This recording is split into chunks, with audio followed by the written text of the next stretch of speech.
Channel और सबसे पहले नए वीडियोस देखने के लिए क्लिक करें नोटिफिकेशन बेल पर।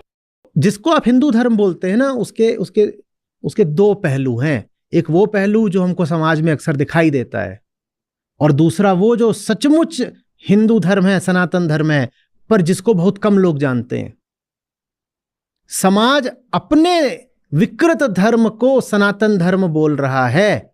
यह समाज की बदतमीजी है कि आप जिस चीज पर चल रहे हो आपने बोल दिया यही सनातन धर्म है। समाज जिस चीज पर चल रहा है वो सनातन धर्म है ही नहीं। जो असली सनातन धर्म है वो अच्छा है, आप निश्चिंत रहिए। वहां पर शोषण तो बहुत दूर की बात है, वहां बस प्रेम है और करुणा है। मैं इसी कारण महात्मा बुद्ध को सबसे सशक्त वेदांती बोलता हूं। बहुत लोगों को तकलीफ हो जाती है, पर मैं अपनी बात पर अडिग हूं। मैं कहता हूं वेदांत को अगर किसी ने सचमुच समझा वो थे बुद्ध। जितने लोग अपने आप को वेदांती बोलते रहे वो भी नहीं वेदांत को समझ पाए। वेदांत को सचमुच तो बस बुद्ध ने ही समझा है। और उनके बाद मैं कहता हूं कि उनके बाद फिर नंबर लगता है संत कबीर का।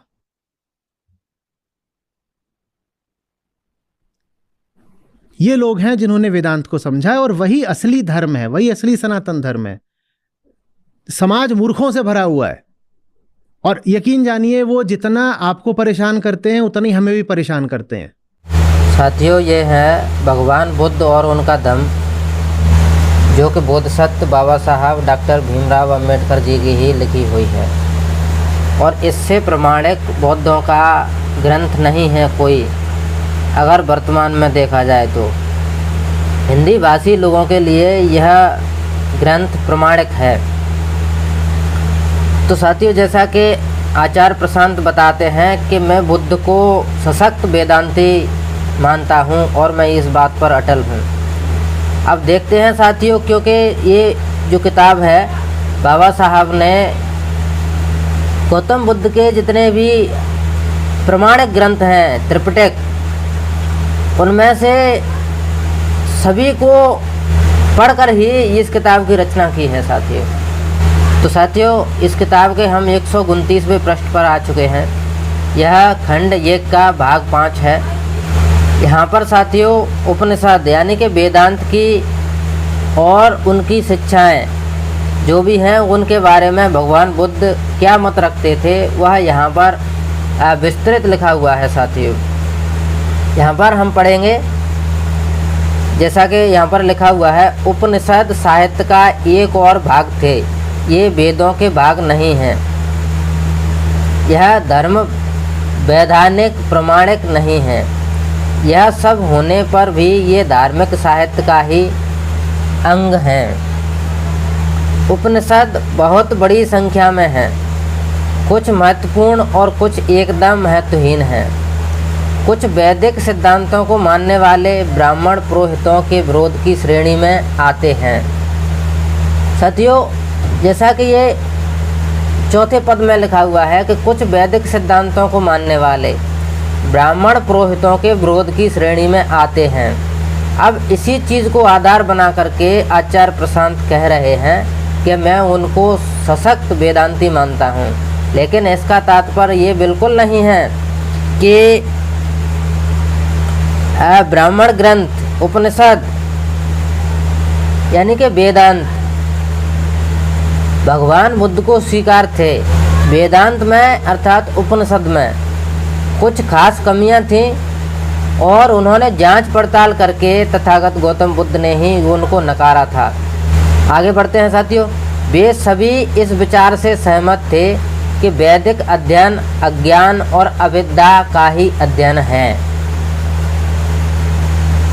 वे सब इस आकलन से सहमत थे कि चारों वेद और वैदिक विज्ञान का अध्ययन नीचे दर्जे की अपरा विद्या थी। उन सभी ने एक मत होकर वेदों की दिव्य उत्पत्ति पर प्रश्न उठाया। ये यज्ञाहुति, मृत्यु अथवा श्राद्ध पर दान, ब्राह्मण पुरोहितों को भेंट देने जैसी ब्राह्मणी दर्शन के मूल सिद्धांतों के महात्म्य को एक मत से अस्वीकार करते थे।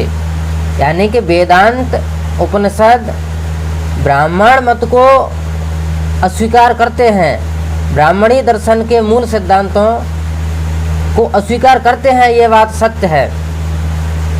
लेकिन इसमें कुछ विशेष कमियां थीं, इसलिए भगवान बुद्ध ने इन्हें स्वीकार नहीं किया। किंतु यह उपनिषदों का मुख्य विषय नहीं था। उनकी चर्चा का मुख्य विषय था ब्रह्म और आत्मा। और साथियों, यहाँ पर ही भगवान बुद्ध को उपनिषद अच्छे नहीं लगे और उनकी खोज में यह सत्य नहीं पाया गया। यानी कि भगवान बुद्ध ने आत्मा परमात्मा को नकारा था और वह विश्वास नहीं रखते थे कि आत्मा जैसी कोई चीज़ है और परमात्मा जैसी कोई चीज़ है। बस यही आधार वेदांत और उपनिषदों को भगवान बुद्ध से अलग बनाते हैं और भगवान बुद्ध उनसे अलग हैं, बिल्कुल अलग हैं। ब्रह्म ही वह सर्वव्यापक तत्व है, ये उपनिषदों का मानना है, वेदांत का मानना है, जो विश्व को बांधे हुए है। और मुक्ति भी इसी बात में है कि इस बात का बोध हो जाए कि आत्मा ही ब्रह्म है। तो साथियों, आप देख सकते हैं कि आत्मा ही ब्रह्म है, ब्रह्म ही आत्मा है। और तथागत गौतम बुद्ध ने आत्मा परमात्मा के सिद्धांत को अस्वीकार किया था। साथियों, इसका हमने अब 130वां पृष्ठ खोल लिया है और इसको हम आगे पढ़ते हैं। उपनिषदों की मुख्य अवधारणा यही थी कि ब्रह्म ही सत्य है तथा आत्मा वही है जो ब्रह्म है। उपाधिग्रस्त होने के कारण ही आत्मा को इस बात का बोध नहीं होता कि वह ब्रह्म है। प्रश्न था, क्या ब्रह्म एक वास्तविक सत्य है? उपनिषदों की अवधारणा इसी एक प्रश्न के उत्तर पर निर्भर करती है। बुद्ध को ब्रह्म की वास्तविक सत्यता के समर्थन में कोई प्रमाण नहीं मिला, इसलिए उन्होंने उपनिषदों की अवधारणा को अस्वीकार कर दिया। देख सकते हैं साथियों, बुद्ध ने क्यों अस्वीकार किया उपनिषदों की अवधारणा को? क्योंकि उनको इनकी वास्तविक सत्यता के समर्थन में कोई प्रमाण नहीं मिला कि इसमें कुछ सत्य भी है। ऐसा नहीं है कि उपनिषदों के रचयिताओं से इस संबंध में प्रश्न ही न पूछे गए हों, वे पूछे गए थे। यानी कि तथागत गौतम बुद्ध ने उपनिषदों के रचयिताओं से प्रश्न भी पूछे थे। इस तरह के प्रश्न याज्ञवल्क्य जैसे महर्षि से भी पूछे गए थे, जिसकी बृहदारण्यक उपनिषद में महत्वपूर्ण भूमिका थी। उससे पूछा गया था, ब्रह्म क्या है, आत्मा क्या है? याज्ञवल्क्य इतना ही उत्तर दे सके थे, नेति नेति, मैं नहीं जानता, मैं नहीं जानता। बुद्ध ने पूछा, जिसके विषय में कोई कुछ जानता ही नहीं, वह वास्तविक सत्य कैसे हो सकता है? इसलिए पूर्व कल्पना पर आधारित उपनिषदों की अवधारणा को अस्वीकार करने में उन्हें कोई कठिनाई नहीं थी। तो साथियों, आचार्य प्रशांत का यह कहना कि बुद्ध और कबीर साहब असशक्त वेदांती थे, कहना गलत है। क्योंकि बुद्ध ने वेदांत के मत को अस्वीकार किया था, उनको इनकी सत्यता के प्रमाण नहीं मिले थे।